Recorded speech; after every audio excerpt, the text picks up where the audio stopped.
night, so I didn't film making the soap doughs.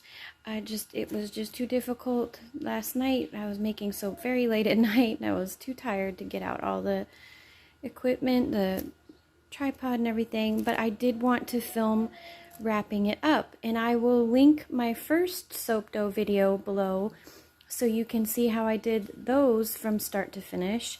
So I have the first set I poured into my rectangle mold, and that's what I usually use.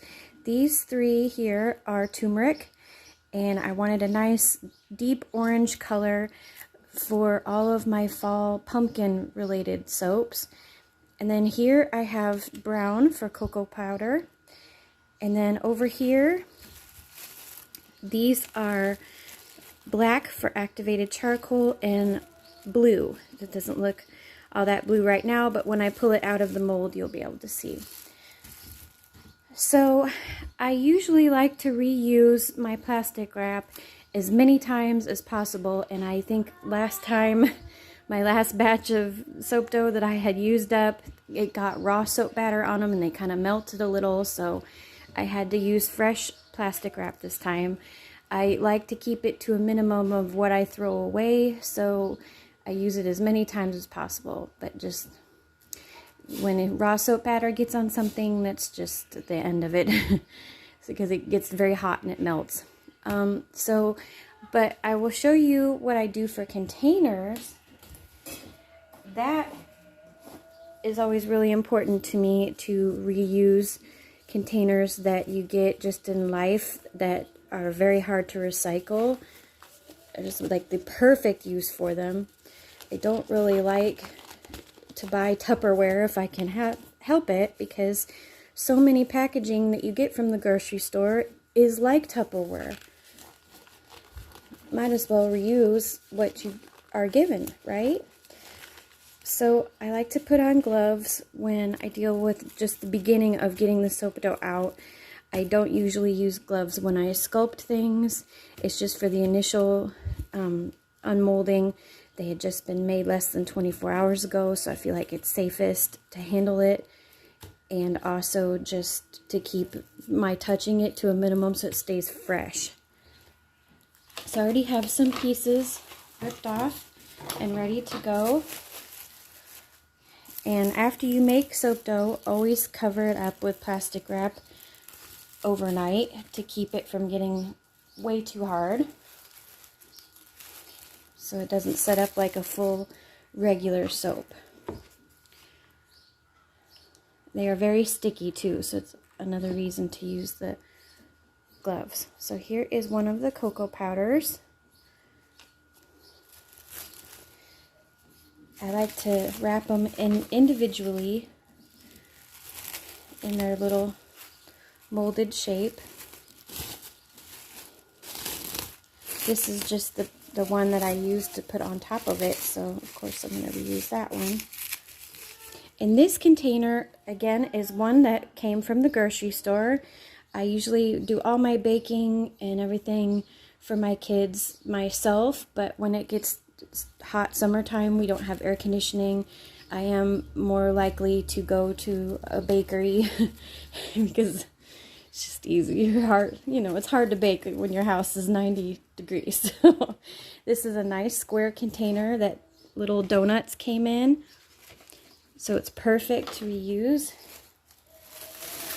They have lids that snap down tight, so it's wonderful. And the next piece, get out, this one's really floppy. Every little bit in the corners.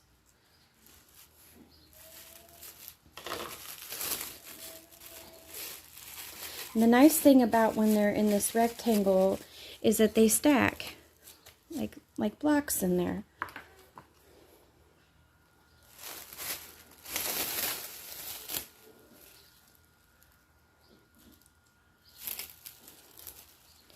I like to make my soap dough before each major season, and especially like right now because it's hot, it'll keep this soap dough nice and soft until I need it to start making September's and October's soaps.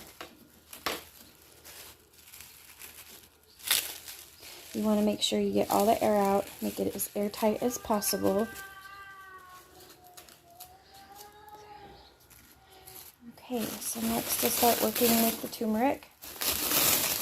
When I do my pumpkins for fall, I usually either use the Brazilian red clay or turmeric, just because it makes the most perfect pumpkin color. I don't know if that's picking up on the camera of what nice pumpkin color that it is. Red clay also makes beautiful pumpkin colors. Just because paprika just doesn't, it makes a bright orange. And, you know, there are pumpkins that color too, but paprika also tends to fade if it's in the heat too much. So in how hot my house is, I didn't want that to happen. So I think we can probably get one more down the side of that container.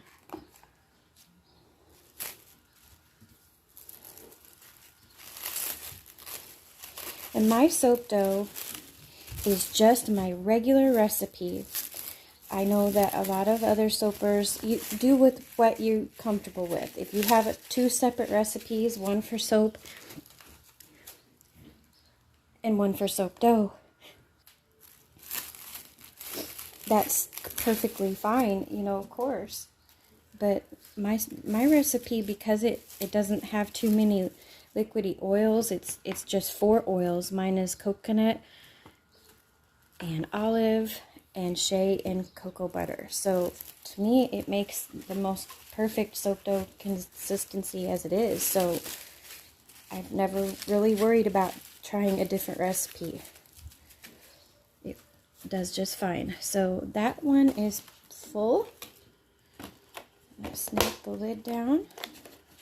See, and what a nice way to reuse a container.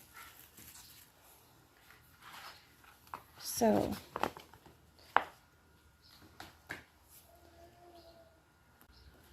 okay.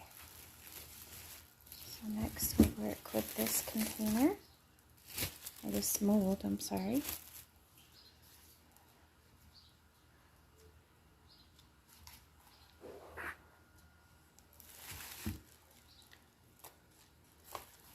So there's one of the blues.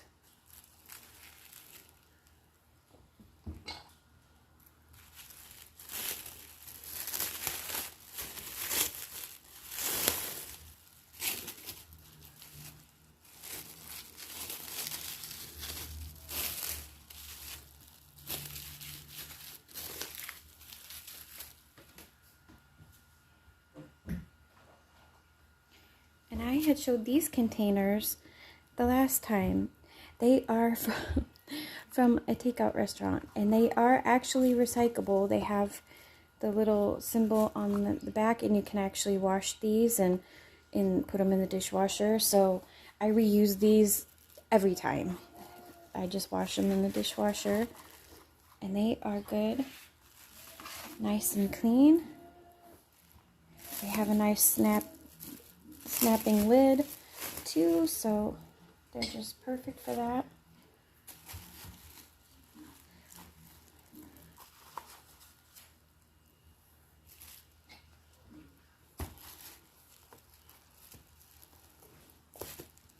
And I just used this flower mold just because I didn't have any of my other rectangle ones on hand, and that just shows you that it doesn't really matter at all what mold you use. It's just nice to put it into an individual mold so you can portion it. But see how, look, it doesn't matter that it's a flower. See, because I can pull pieces off just as easily. And this is the consistency that it makes. Perfect for sculpting. Soft, but not too soft.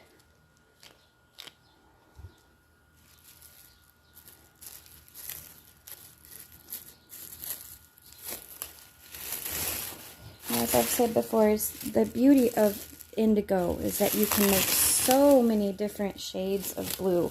I wanted this particular shade of like light grayish blue. You can make all the way up to like navy blue. It's very exciting. It's one of my favorite natural colorants to work with because it's just like magic. And it has so much possibilities. Also the same as this, activated charcoal. You can make things just as black as you want. You can make shades all the way up to it of many, many different shades of gray.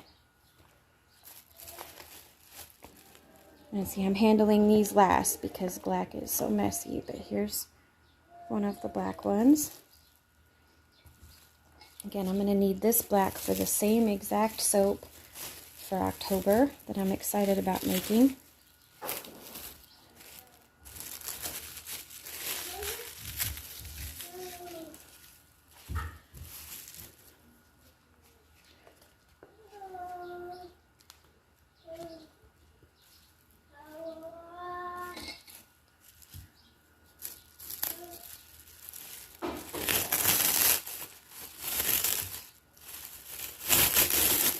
Getting very stuck together.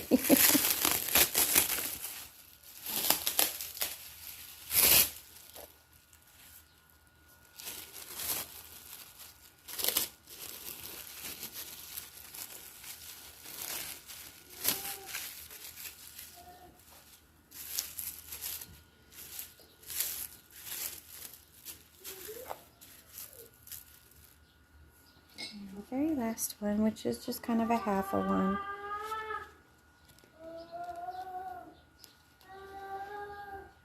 I always suggest making soap dough as you make your soaps, because as you're making the soaps, if you have extra batter, pour it into a mold, make some soap dough. You can like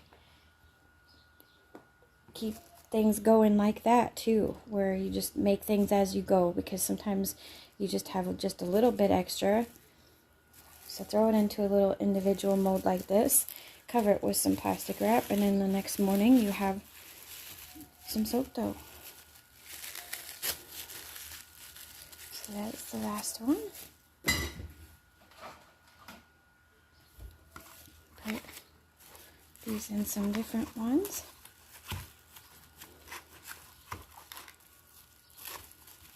You can squish them down because they're soft still. And as long as they're wrapped, they're not really going to explode out.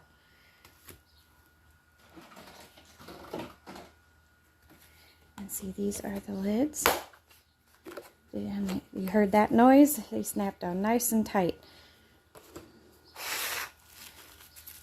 To me, it's just a great way of reusing containers from takeout and from the grocery store, these hard plastic things that you just feel so bad about, and a lot of times they're not recyclable, they're not the right kind of plastic to do that with. So I reuse them for my food leftovers and for doing this. And I already have another container that I can put these into. And this was just a half a batch of soap, because the first half I poured embeds for a soap I needed to make. So just a half a batch of my soap made this much, and then you're all stocked up for the next season of making things. And that's just wonderful. So thank you for watching. If you are curious about any of the other naturally colored soap doughs that I have made before, I will link that video in the description below. And please think about liking, subscribing, and I make new soaps every month, so there's always something new to watch. Thank you. Take care.